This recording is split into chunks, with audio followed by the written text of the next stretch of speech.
Olá, tudo bem? Eu sou o professor Vini, sou professor de História, estou aqui corrigindo a prova da UFPR 2019, processo seletivo 2019, né? A prova realizada em 2018, e agora nós vamos dar uma corrigida na questão 06, ok? Essa questão 06 é uma questão que traz um cartaz muito grande, né? Falando sobre o trabalho das mulheres na Primeira Guerra Mundial. Então a questão diz o seguinte: se tu tiver dificuldade, vou deixar aí nos comentários, na descrição do vídeo, essa questão aí.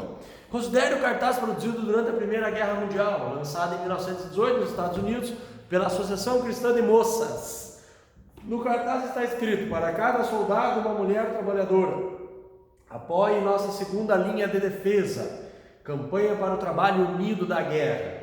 Considerando esses documentos, conhecimentos sobre a Primeira Guerra Mundial e sobre a condição das mulheres no mundo do trabalho na virada do século XIX para o XX, identifique como verdadeiras ou falsas as seguintes afirmativas. Aí tem lá a primeira opção.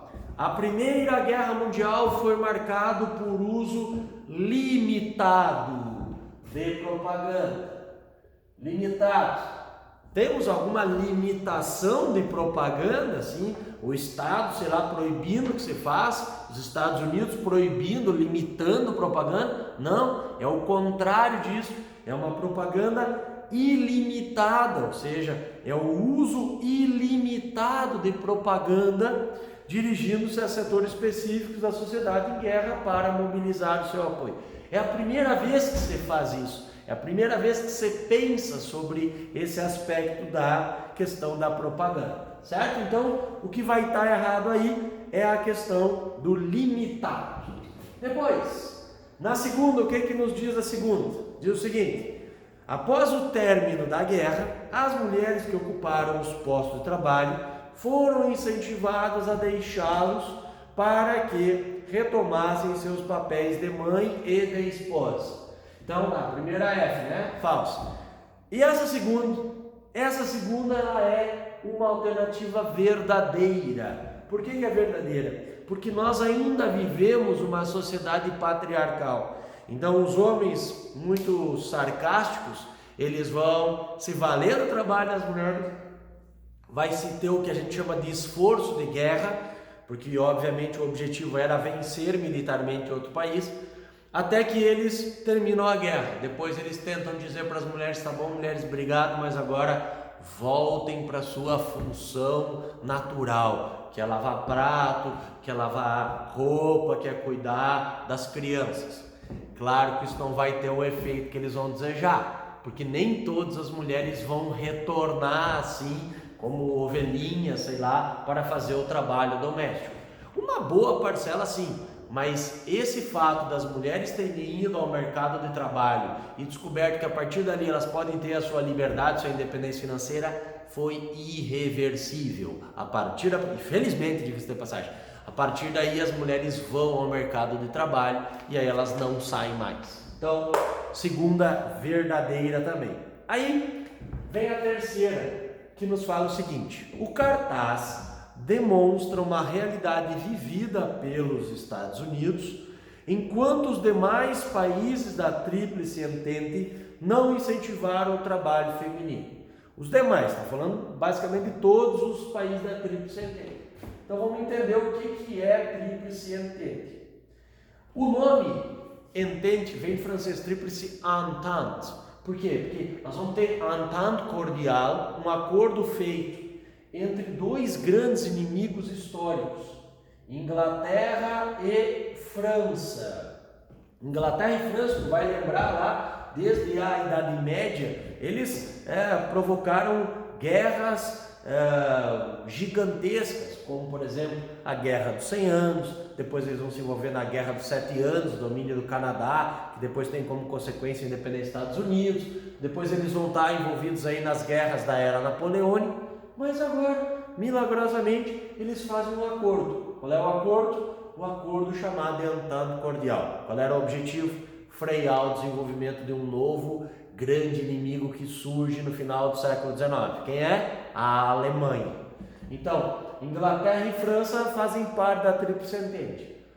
Na primeira metade, na primeira parte da guerra, A gente tem a União Soviética estando aqui. Aliás, não é a União Soviética. O que a gente tem aqui? A Rússia. Mas a Rússia se torna a União Soviética em 1917. E aí, quando ocorre a Revolução Bolchevique, o que eles fazem?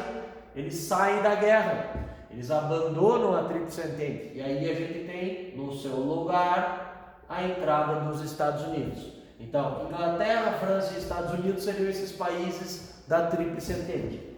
Na Inglaterra, a gente tem trabalho feminino, sim ou não?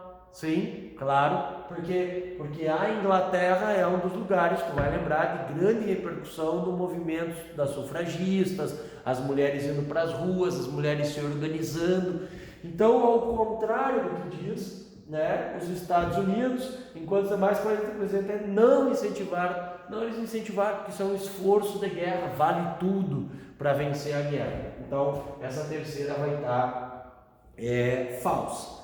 Depois vem a última, o trabalho feminino em indústrias e setor de serviços já era uma realidade conhecida antes da Primeira Guerra Mundial, em decorrência da Revolução Industrial. Verdadeiro ou falso? Verdadeiro. Por quê? Porque não é uma novidade o trabalho das mulheres. Se tu lembrar lá da tua aula, lá com o teu professor de Revolução Industrial, tu vai lembrar que ele vai falar lá dos baixos salários e da utilização de mão de obra, tanto das mulheres como das crianças lá na Revolução Industrial. Qual é a grande novidade agora em relação à Revolução Industrial? É que quando essas mulheres vão para as fábricas, na Primeira Guerra Mundial, os homens não estão lá. Então os homens estão na guerra. E com a ausência dos homens, as mulheres se empoderam e percebem que elas são absolutamente necessárias para as fábricas. E aí elas começam a se organizar, elas começam a cruzar os braços, elas começam a defender as suas companheiras, porque elas querem agora a extensão dos direitos que os homens já tinham para elas, sobretudo o direito a voto. Então essa alternativa, ela também está absolutamente correta. Então aqui na minha prova, depois tu só confere isso, porque às vezes eles mudam essa questão da ordem, das alternativas aí quando a gente pega as provas. A alternativa correta aqui, para mim, é a alternativa C, um falso, verdadeiro, falso e verdadeiro. Certo? Maravilha! Qualquer dúvida, deixa aí nos comentários que se tu tiver aí, eu te ajudo sem problema nenhum. Valeu, obrigado pela audiência, um abraço!